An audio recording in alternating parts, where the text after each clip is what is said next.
Welcome back, my friends, to another lecture. What I've missed here is I've missed one on CSS Grid new property called justify items. Before we have justify align items, but here we have justify. I've changed something here. I've added this one part because we're going to talk about grid areas after this, and I'm not going to code it. You're going to just see it, and I'm going to explain it because it's a little bit difficult to for starters to just understand. So we have align items, right? It's aligning the items across vertically. But what we do have is also we have justify items. And what that can do, it can justify the items. So remember, items with the across the row axis, right? Or horizontally. So what we can do here, we can put a start. And what that will do, it will push the items, this item on the left, right? If we want to put this one, on the right, we can put it in the end, or there is one more in the center. So this is a new. We haven't done this one in Flexbox, so you should know it. And also we can use combination with align items, for example, center. And now this will look like this. So this is very powerful, and I missed it from the last lecture. So you can use not just align items, you can use justify items, right? So you can mix and match and whatever you want to achieve the beautiful layout as you want.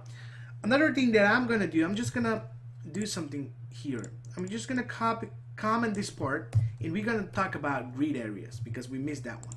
So I need only these four. I'm just gonna comment this part here, and I'm gonna uncomment, and also I'm gonna comment this part here. So save that one,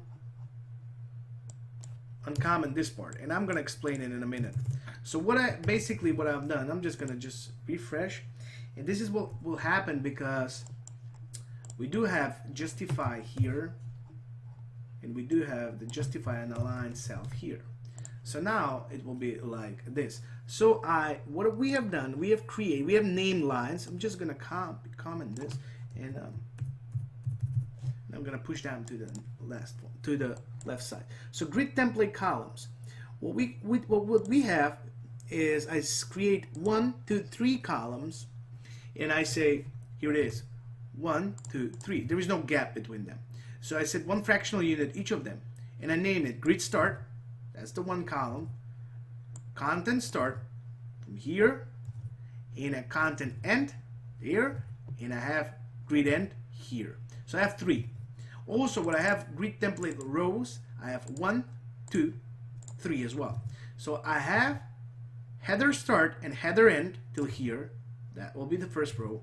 Then I have main body start and main body end. It will be 5 fractions. That's why it's like this. And the last one is footer start and footer end, and that should be here, right? This is the last one. So that's why 1, 2, 3 rows. So the reason why we do this is we put start and end right here. Start, content end.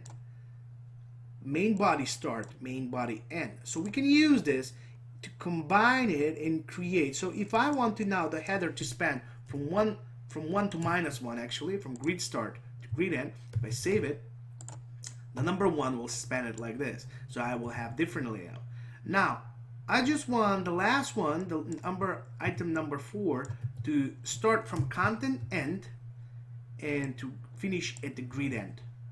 And I'm just gonna do it like this. Number 4, it's gonna be there, and it's not gonna change because we haven't fixed this grid area here. So just let me refresh. And now let's talk about grid area. So the grid area is, you can see it's super long, but it allows us to declare both rows and columns in the same time. So it will be super long description like this. But because that content start, content end, we can now spanning both columns and rows. So like creating a template here. And so what I'm trying here, so main body start, main body start is in the rows. So we are saying started from here, right, and ended to grid start, and the grid start is there. So from here to here, it started from here. I can't put a cross here. So started from the grid start, and also I'm just pointing out where should the main body area should row start. Now the next part is where it should end. So the footer end, that's why start and end, they're very important for this. So footer end, and the footer end is declared here, and content end. Content end is actually declared here, and the content end is here. So I'm just basically saying create this template like this. So if I refresh now, you will see, maybe I missed something. Yeah, okay, yeah, there it is. So I'm just create this entire block here by using main body start and grid start, right, till here, this part, and I'm saying where the footer ends and content ends, like that. So after this will be pushed on that side, and that's pretty much it. So what I want to show you guys is that we can use even grid area to create some sort of template for you. But it's not that easy for understanding, because it takes both. You can use both rows and columns in the same time. So again, just name this. You can name this anyone you want, but it will help you if you use start and end, right? Because you will know then easily, you will know which one is starting, which one is ending, right? So I'm just using main body start, and that's here, and that's that is the row after the header. So this row here, and we are telling to grid start and column to start from this column in this row, and footer end is where? Footer end is here, the last part. That's why it's spanning until the bottom. Footer end, this is the row, and content end, and content end is here actually. That's the second column. So that's why, yeah, this is a very nice template. So today we'll learn about justify items, which is really new and useful in grid area. So we can use grid area for your for creating a powerful template. This, to be honest, I'm not using much.